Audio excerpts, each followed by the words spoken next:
Bienvenue sur Africa 24 dans cette nouvelle édition de l'Africa Tonight. Voici les titres de l'actualité. Signature ce mardi de l'accord politique en République démocratique du Congo. Le texte valide le report des élections d'ici à avril 2018 et maintient le président Joseph Kabila au pouvoir jusqu'à l'élection de son successeur.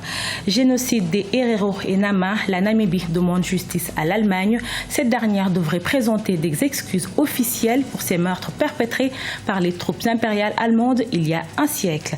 Et puis focus sur la Guinée-Bissau, l'équipe surprise de la Coupe d'Afrique des Nations Gabon 2017. Qui sont les Licans? Comment se sont-ils qualifiés? À suivre dans ce journal.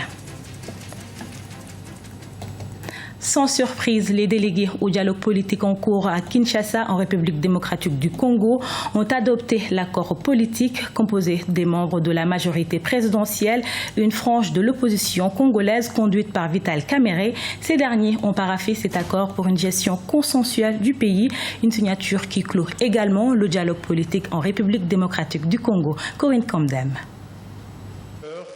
Vers une stabilisation de la situation politique en République démocratique du Congo. Ce mardi 18 octobre, les délégués de la société civile, de l'opposition et de la majorité présidentielle se sont réunis à la Cité de l'Union africaine pour une ultime séance plénière afin de signer l'accord qu'ils ont trouvé lundi 17 octobre, visant à décanter la crise politico-électorale et clôturer le dialogue politique en République démocratique du Congo. Aujourd'hui comme hier, au seul service de l'Afrique.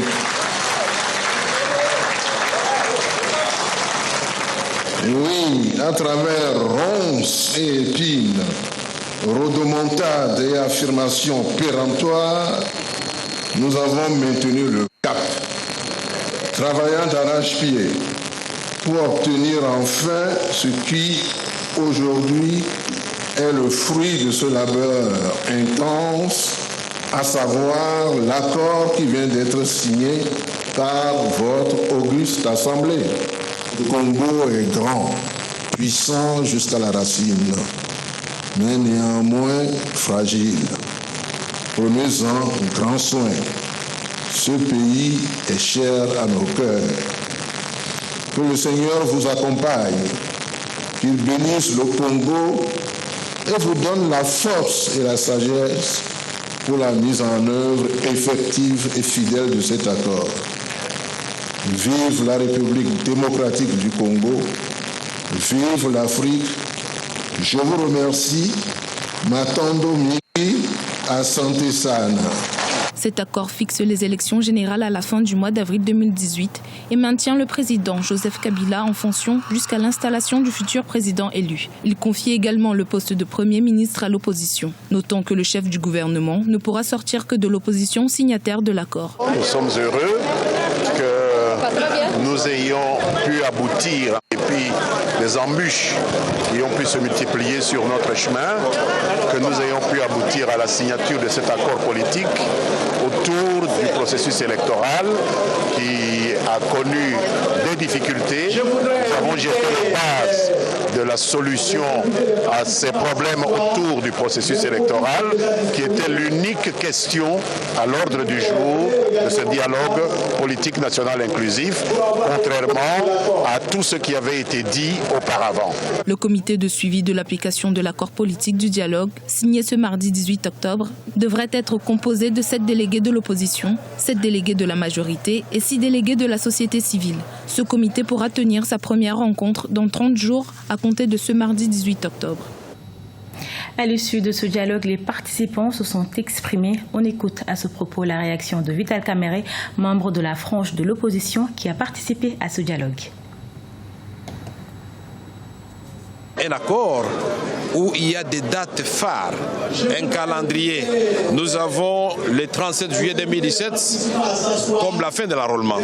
Nous avons le 30 octobre la convocation des scrutins, le dépôt des candidatures.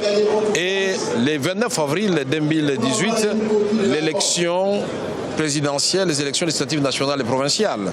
C'est un moment important dans l'histoire de notre pays. Et 10 jours après, c'est la passation pacifique de pouvoir. Les peuples Herero et Nama de la Namibie accusent l'Allemagne de génocide commis entre 1904 et 1907. Ils exigent ainsi des excuses officielles. Le gouvernement allemand est en négociation avec la Namibie, mais les descendants des victimes se sont exclus et se sont plaints auprès de l'Organisation des Nations Unies. Birama Saonera. En Namibie, les communautés Herero et Nama exigent de l'Allemagne la réparation du génocide entre 1904 et 1907. En juillet 2016, le gouvernement allemand a accepté de présenter des excuses officielles à la Namibie pour ce qui est considéré comme le premier génocide du XXe siècle. Cependant, les descendants des victimes exigent plus que de simples excuses. Ces individus triés sur le volet qui ont défilé en tant que représentants des descendants des victimes sont en fait des membres du parti au pouvoir et des dirigeants pas nécessairement traditionnels des communautés Nama ou Herero. Les dirigeants légitimes ont été mis de côté. Le gouvernement allemand en est-il conscient? Des discussions sont en cours entre l'Allemagne et le gouvernement namibien pour trouver des solutions. Cependant, les dignitaires des peuples Herero et Nama demandent des négociations inclusives. Ils disent que ce sont des excuses sans réparation. Mais peut-on avoir pardon sans réparation? C'est une grave insulte à l'intelligence phénoménale non seulement des Namibiens, des descendants des communautés de victimes, mais aussi des Africains en général. Selon les historiens, les Herero et Nama ont résisté aux tentatives allemandes visant à prendre leurs terres. Plusieurs milliers de personnes avaient alors été tuées. Les survivants, quant à eux, avaient été envoyés de force dans des camps de concentration où beaucoup ont succombé à la famine et à la maladie.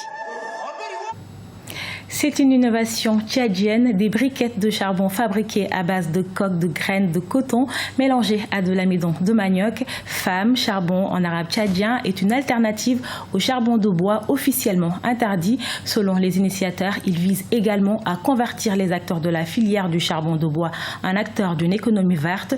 Il sera commercialisé dans un premier temps à N'Djamena, la capitale, à la mi-octobre 2016. Pour la première fois de son histoire, la Guinée-Bissau va participer à une phase finale de la Coupe d'Afrique des Nations. L'équipe bissau-guinéenne a déjoué tous les pronostics pour se qualifier à la CAN Gabon 2017. Les Licans sont arrivés premiers du groupe E devant la Zambie, le Congo-Brazzaville et le Kenya. Ibrahima Djoumaba. Les éliminatoires de la Coupe d'Afrique des Nations Gabon 2017 ont révélé plusieurs surprises, parmi lesquelles la qualification de la Guinée-Bissau à cette phase finale devant la Zambie, championne d'Afrique 2012, qui manquera ainsi sa première CAN depuis 6 éditions. La Guinée-Bissau participe ainsi à sa première Coupe d'Afrique, après une rude bataille dans le groupe E. Il y a un travail qui est fait et ça commence peut-être à porter ses fruits. Je pense que quand on se qualifie à une phase finale de Coupe d'Afrique des Nations, ce n'est jamais le fruit du hasard. Il y a un travail qui est en train de se faire avec les techniciens, un travail qui est en train de se faire avec les autorités politiques qui certainement ont mis les moyens permettant à cette équipe bissau-guinéenne, en tout cas, de pouvoir se qualifier à la Coupe d'Afrique des Nations. Vous le savez, ce n'est jamais le fruit du hasard, en tout cas, de se qualifier à une Coupe d'Afrique des Nations, puisque vous jouez pratiquement 4 ou alors 6 matchs pour pouvoir se qualifier. Et quand on tient tête à des adversaires comme la Zambie, il faut le dire, la Guinée-Bissau qui est allée donc décrocher sa qualification face à la Zambie. Le football bissau-guinéen est presque inconnu des Africains. Pour cause, le championnat local est peu développé. Ces dernières années, les compétitions internes ont été annulées faute de moyens financiers de la fédération. Avec la naturalisation de plusieurs joueurs des pays voisins et la participation à la CAN 2017, certains observateurs espèrent une amélioration du football bissau-guinéen au cours des prochaines années. Le football local bissau-guinéen n'est pas totalement en tout cas reconnu. Et vous l'avez même constaté avec les compétitions africaines. On n'en voit pas. C'est peut-être parce qu'ils ne sont pas engagés à ces compétitions ou alors peut-être que les équipes bissau-guinéennes ne parviennent pas en tout cas à franchir le cap pour pouvoir participer à ces compétitions. Et c'est à ce niveau où se situe un petit peu, disons, la contradiction. Mais au-delà, moi je pense que quelque part aussi, il y a, disons, une alchimie qui est en train d'être faite par les autorités sportives bissau-guinéennes. Après cette Coupe d'Afrique, forcément, il y aura un renouveau, quel que soit le résultat, disons, de la Guinée-Bissau à la prochaine Coupe d'Afrique des Nations, certainement cela va booster les choses, cela va faire bouger les choses et que forcément les autorités commenceront sérieusement à penser au football local qui certainement va essayer aussi de bouger comme l'a fait l'équipe nationale de la Guinée-Bissau. La Guinée-Bissau s'est qualifiée avec 10 points devant la République du Congo, arrivée deuxième du groupe E à une longueur. Avec seulement 14 équipes en première division, le championnat de la Guinée-Bissau doit être appuyé par les autorités pour aller de l'avant. Pour développer le football, le gouvernement doit doter le pays d'infrastructures de qualité et encourager l'éducation sportive à travers la petite catégorie. Après les éliminatoires de la Coupe d'Afrique des Nations, les 16 sélections qualifiées pour Gabon 2017 seront fixées ce mercredi 19 octobre. Africa 24 vous propose de suivre en direct de Libreville au Gabon le tirage au sort de la 31e édition de la Coupe d'Afrique des Nations à partir de 17h30 GMT. Ce journal a été réalisé par l'ensemble de la rédaction. Nous vous remercions pour votre fidélité. Dans un instant, une nouvelle édition de l'actualité sur Africa 24.